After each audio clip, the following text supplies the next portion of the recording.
Hey everyone, welcome back to the channel. Thank you for being here. My name is Andrew, coming to you from the beautiful Carolinas. Today's topic is going to be when they just won't leave you alone. Think about that for a minute. Everyone, if you like the content, please like, subscribe, and share. So when they just won't leave you alone, this pertains to the narcissist and so many other types of people. When the narcissist won't leave you alone, it's usually when you've figured out who they are. It's when you've gone no contact or you are about to. It's when you want nothing to do with them. It's when you understand who they are, what they had done, what they're capable of, and that they are the weak one, they are the inferior one, and that they are the person who needs an energy source. Remember, that energy source was you. I look at you as a beautiful, bright, shining light. I do not look at you as a supply source, but that's how the narcissist saw you, as a supply source. And what they want to do is they want to capture people for a period of time, which was the length of your relationship, and keep you trapped and stuck, pining for them, working for them, doing things for them, to the betterment of them, to the detriment of yourself.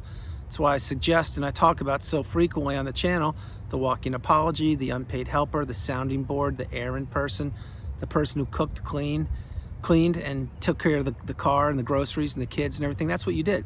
And you know you did it. Having said that, you did it because probably you were in love, or you loved the person, or because you could do it. You didn't do it knowing that that person was a toxic person.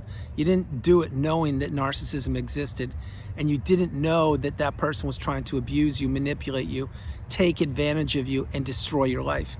Now you understand that, or you're learning it. And then once you understand, however, that the narcissist can't change, and that they only deteriorate over time when they get worse and worse, and when you go no contact or you are about to, that's when you realize, hey, wait a minute, this person's not leaving me alone. They keep popping up here or there, and they keep on trying to circumvent certain boundaries that I've put into place. Here's an example of how weak the narcissist is, and really understand this. My hope is it didn't happen to you, but it may have. When you block the narcissist, I'm talking about now on your phone. Let's say you finally got the message, you drew the line in the sand, and you went no contact, and one of the steps you took was to block them on your phone. Okay, what does that do? Well, that sends a clear, succinct message to the toxic person that you want nothing to do with them. You don't want to see their name on your phone. You don't want to have them text you. You don't want them calling you. You want nothing to do with them. And so when you did that and you blocked them, what happens sometimes is the narcissist will pop up maybe in a week, a month, a year, 5 years, who knows? And my hope is they never rear their ugly head again. But what do? They sometimes pop up and they call you from a friend's phone, or from a burner phone, or from a company phone, or from someone else's phone. And you will be putting your guard down because maybe time has passed and you've healed, or you are healing, and the narcissist is almost out of your mind and you're in a great spot. And then the phone rings and you know you blocked the narcissist on the phone so they can't call you, and you just pick it up because you're doing great. And then sure enough, you get something like this. How are you? Hi. Thinking of you. Miss you. Let's talk. Boring, mundane, childish, simple sentences from a voice from the past. And yes, it shocks you. Yes, you're stunned. You're like, are you kidding me? Why did this person reach out to me? Well, they reached out because A, they don't want to leave you alone. Again, my hope is this didn't happen, but it may have. B, because they know what you provided for them. C, they want to live in your mind rent-free. They want to keep you stuck and trapped and thinking about the past and thinking about what you guys went through and what did or didn't happen. And whatever letter or number on D, they want to see if you will accept communication with them. You must remember the narcissist is the weak one. They are the inferior one. They're the person who looks at people as opportunities and as pawns and puppets, and they want to capture these people, and they want to keep them in that dungeon of destruction, in that cesspool of manipulation, which is called the narcissistic fog, or you could call it the trauma bond, whatever you want to call it. And these are interchangeable, although the two terms are unique to each other, but they overlap, and I hope you follow that. But having said that, you were in the relationship for a period of time, and you were being peppered with abuse left, right, and center. You experienced gaslighting, smear campaign, triangulation, my least favorite thing that these people do. You experienced rage fits, verbal abuse, financial abuse, silent treatment, etc. If I didn't say that, and all those things you experienced, you didn't know that there were definitions to the behaviors you were tolerating or experiencing. Now you know. That's why you're learning the definitions in the glossary on the narcissistic abusive cycle, and that's why your experiences with those definitions, that equals wisdom.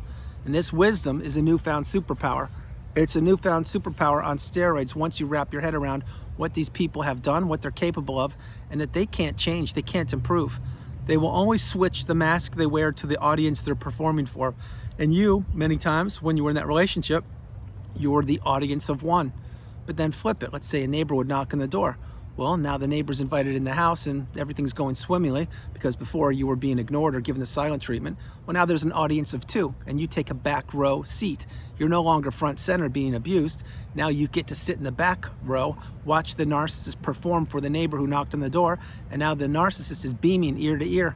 They're acting like everything's the greatest, there's no problems, no concerns, and you're scratching your head saying, what's going on here? I don't get it. You weren't even talking to me. Now this neighbor opens the door or knocks on the door and you're acting like you guys are long lost friends, and maybe they were, who knows? Well, that's the audience. That's who the narcissist performs for. But again, you didn't know this, you weren't taught this in school, so now you're getting the wisdom and you're applying the tools and you're understanding that you need to get away from these people as far as you possibly can, and you need to maintain no contact, block them, delete them, remove them, and all flying monkeys and people associated with them. But having said that, when the narcissist would call from a phantom phone or a burner phone, why do you think somebody would go to that trouble to contact somebody else when that other person who turned out to be you went no contact or you blocked that number? It's because they're trying to get your attention. They're trying to steal your energy. They're trying to steal your clarity and your mindset. It's narcissism 101. It seems so simple, and yet maybe you're understanding this. Maybe it's going to take you a few times to play the video, but the narcissist doesn't care about you. They've never cared about you. They don't care about the new supply. They don't care about their kids, their spouses, their siblings, their parents, their colleagues, coworkers, neighbors. They don't care about their roommates or anybody. They only care about themselves, and that will never change. So think about the great lengths that the narcissist went to, perhaps to call you on a burner phone or a friend's phone, etc. That's a lot of work, isn't it? Imagine, if you will, that the narcissist put that work into themselves and tried to improve their behavior and try to be accountable and try to be genuine and honest and authentic. Well, then the world would be a better place, wouldn't it? Yes, well, that's why the narcissist is who they are. That's why they don't change, because they're lazy, they're cowards, they're bullies, and what they want to do is try to keep staying relevant in people's minds. Now, that's just one example when the narcissist won't leave you alone. Another one, let's say that you're trying to divorce the narcissist. Well, what happens there? Maybe, let's say you don't have children. Well, what are they going to do? They're going to try and drag out the proceedings, play the court system, try and bleed you out financially, emotionally, mentally, spiritually, every way possible, so you don't get exactly what you deserve in the divorce, meaning the assets. Why do they do that? It's because A, they can, and B, they don't want you to have what you're entitled to. It's not necessarily that they want what they want to get more from you. It's that they don't want you to have it. Play that part of the video over and over and over again. Many people can't wrap their head around that. If you think about divorcing the narcissist and say that there's a pie that needs to be cut, and in whatever jurisdiction you live in, it should be 50-50, the narcissist won't settle for 50-50. They're going to want 80 for themselves, 20 for you. And if you agree to that, they're going to say, not good enough. I want 85, you get 15. Eventually, they won't want 100. They will want you to have 0. It's not necessarily because they want the 100%. It's they don't want you to have your fair share. Really wrap your head around what I'm mentioning to you. So that's an example why the narcissist won't leave you alone. Well, they'll drag out the process. They'll play the court system. They'll act like they're hurt when they're not. They'll act like they have an injury or an illness and they can't make it, etc. They'll drag out whatever they can because they want to keep you stuck, and they want to keep you twisting and turning, waiting for that clock to expire so you can finally cut the tethers from them, which again include the emotional, the physical, the financial, and the spiritual tether. These all need to be cut. Every single one of us who have healed and reached the pinnacle of indifference, the mountaintop of indifference, have cut all 4 of those ties.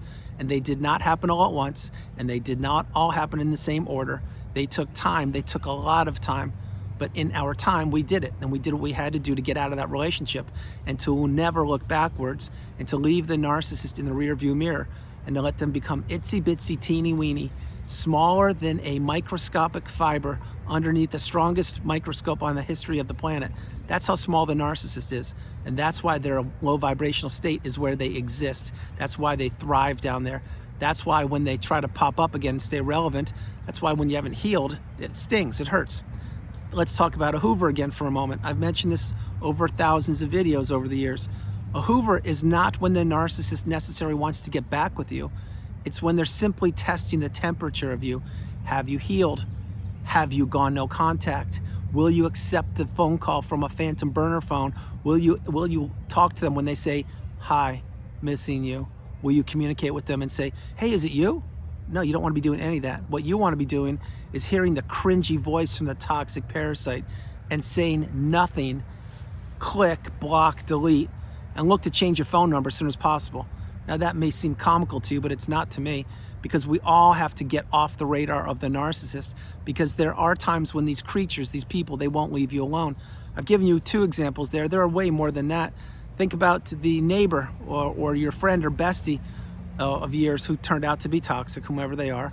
Well, time has gone by, and they've tried to administer the smear campaign against you, and they've tried to blow up your life. Well, you may not have known it back then, but now you realize the power of the smear campaign, and you also realize that defending it or jumping in the cesspool or the tar pit with the narcissist to defend yourself against the smear campaign, it's never going to do you good, because A, you're outnumbered, B, that's what the narcissist wants, and C, they're masters at abusing people. So once you defend yourself, then they'll just spin it however they want to. That's why the path is to not defend yourself against the smear campaign. Get away from all the toxicity as far as you can and let people think whatever they think. Because again, if people are drinking the Kool-Aid or the special sauce of the narcissist smear campaign and they didn't ask you what happened, well, they just showed you who they were, which means they're not worth your time. And they're probably pawns, puppets, enablers.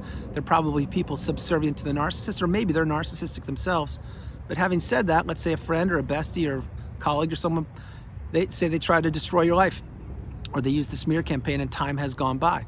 Well, the narcissist believes that time will erase everything. That's why they gaslight. That's why they rear their ugly head after weeks, months, years, or decades. And maybe your friend tried to do that again, and they popped up and said, oh, I heard that you're doing really well, A, B, and C. And what they're trying to do there is wipe the past clean, act like nothing ever happened, infiltrate your life again, have you give them another opportunity or another chance, and then have you go back into the trap. That's why when the narcissist won't leave you alone, you need to really understand it. It's these people that have problems. Way more problems than I'm willing to mention here on a video. They have real problems. And those problems cannot be solved. They can't be fixed. They can't be cured, because the problems continue to stew in their mind. They stew in their essence. They stew in their aura. And they need to get all this toxicity out, which is why they look for somebody, i.e. a host, to dump their toxicity into. And that's what you were. That's what I was. That's why the narcissist is a parasite looking for a host. And what they want to do is steal that person's beautiful, bright, shining light and their positivity and their mindset and their money and their relationships and their energy and their hobbies and their work and their focus and their 401k and everything about them. And they want to leave them with absolutely nothing but toxicity in their veins. It's an energetic exchange, and you didn't know it back then. That's why now, when you understand what narcissism is at its core, you understand that you want nothing to do with these people. And if somebody, maybe the narcissist or maybe somebody else, isn't leaving you alone, think about why that would be. If somebody is not leaving you alone right now as I'm creating this video and you're consuming it, it means one of a few things. 1, they're toxic. 2, they need something. Or 3, they need some ability that you have. Now, flip this for a quick moment. Yes, I understand there are many times when healthy, stable people need help. I get that, but I am not referring to when a healthy, stable person needs help, because if that were the case, we wouldn't be talking about somebody leaving you alone. They would have asked you once politely and you would have already helped them out. So they wouldn't have to hound you or pepper you or use burner phones to get in contact with you. I'm talking about toxicity that you now know exists on the planet. So fast forwarding, think again. Think about what an email is. Well, maybe you ended the narcissistic relationship yourself, or maybe you were discarded. Either way, my heart goes out to you, but you've healed or you're healing. And then lo and behold, you get a couple emails from strange email accounts, and you read a couple of the words or what the taglines say or what the header says, and you're like, what is this? I don't know what this is. And next thing you know, it's a whole litany of words explaining to you who the narcissist was. Not that they're the narcissist, but they miss you, They know that they could fix things, or you could fix things, give them one more chance, or just do this one thing for them, etc. And you're scratching your head saying, why would you pop up and email me after all of this time? Again, it goes back to these people are weak. They're cowards and they're bullies, and they think once they have you placed in that narcissistic fog that they own you forever. And that is not the case. It's not even close to the case. Not for somebody who has healed, not for the educated empath, not for somebody who's put themselves back together against all odds, dusted themselves off by the bootstraps, picked themselves up, lifted themselves up against all odds, took all the toxicity out of their veins, their soul, their aura, their essence, their mind, threw it on the ground, healed and healed properly, and put themselves back together. Not somebody like that, and that's me. And my hope is that's you. That's why when the narcissist won't leave you alone, or when somebody won't leave you alone, it's a red flag on their part, not your part. For this part of the video, you need to understand a few things.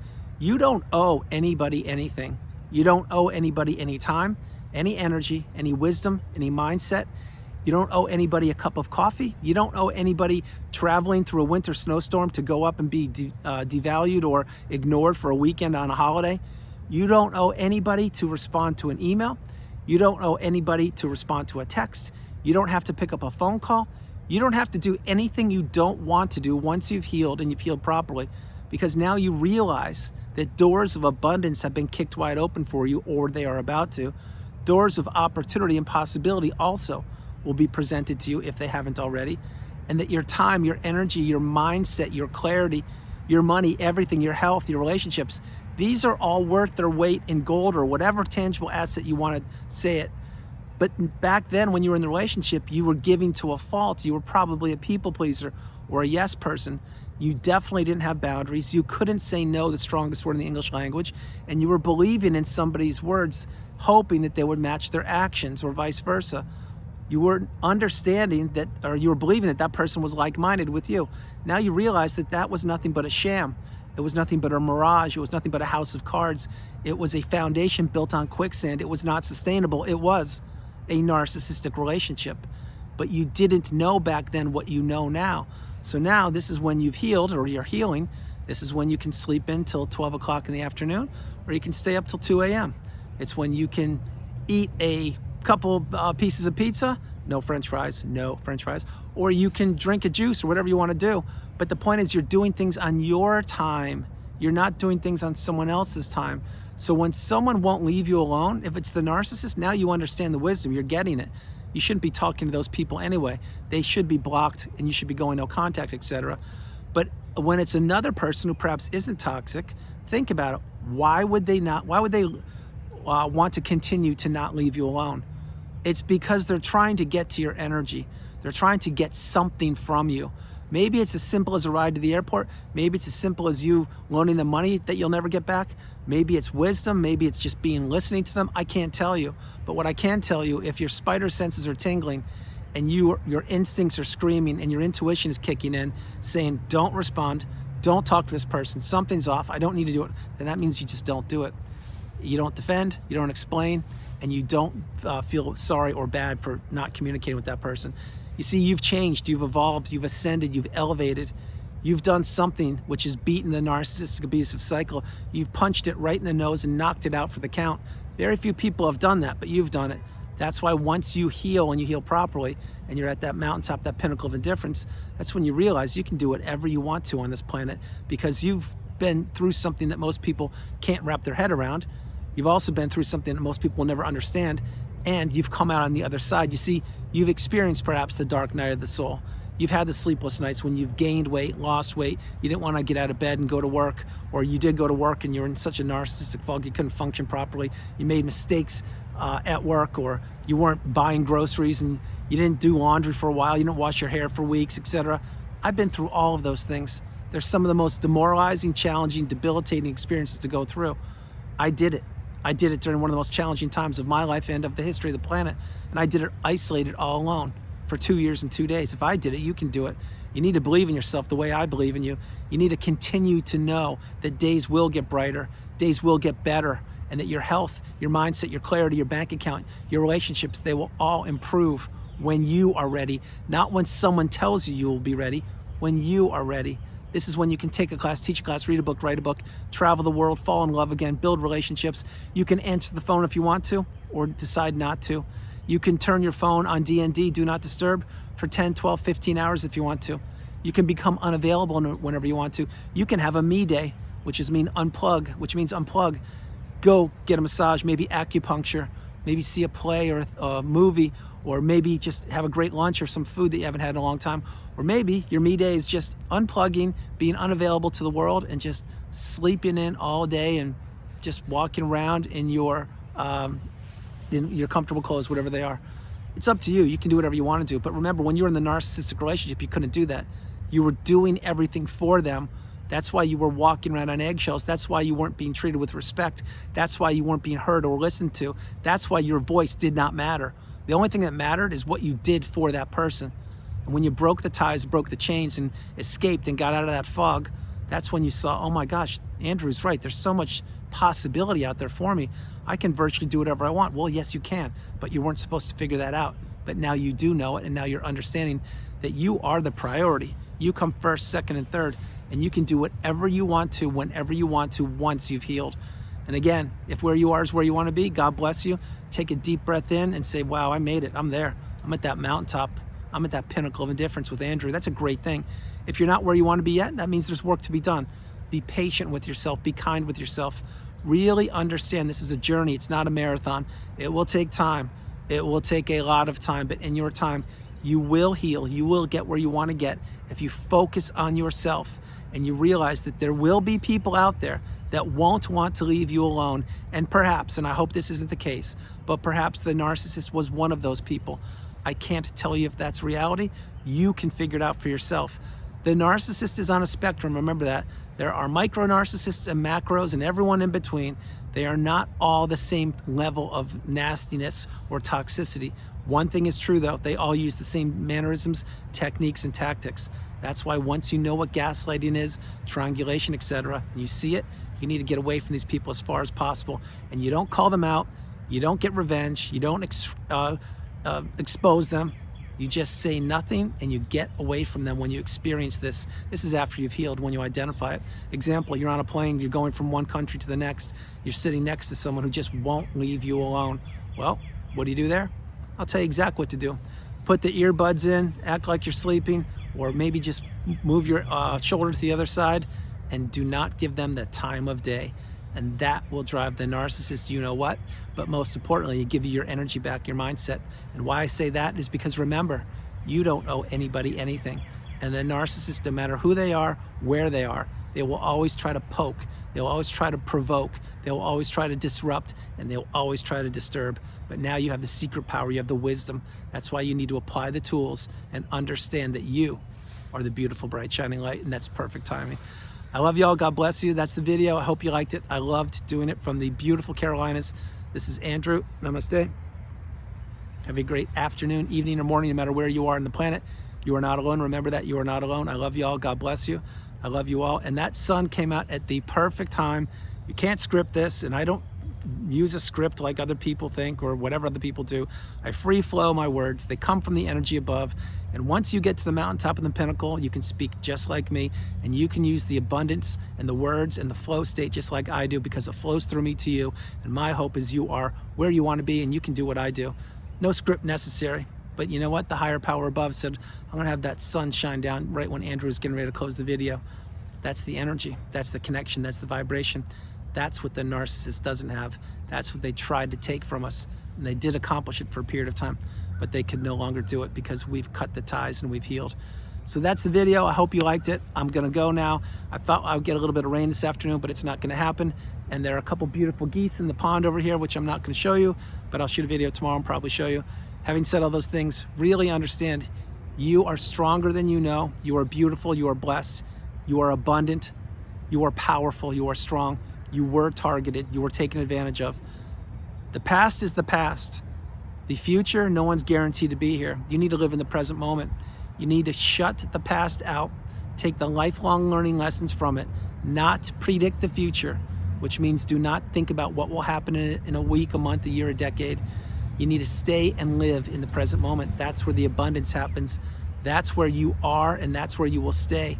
Because when you were in that narcissistic fog, it seemed like one day was the next day and the next day and the next day, and it was Groundhog Day every day, and you could never quite figure out what was going on.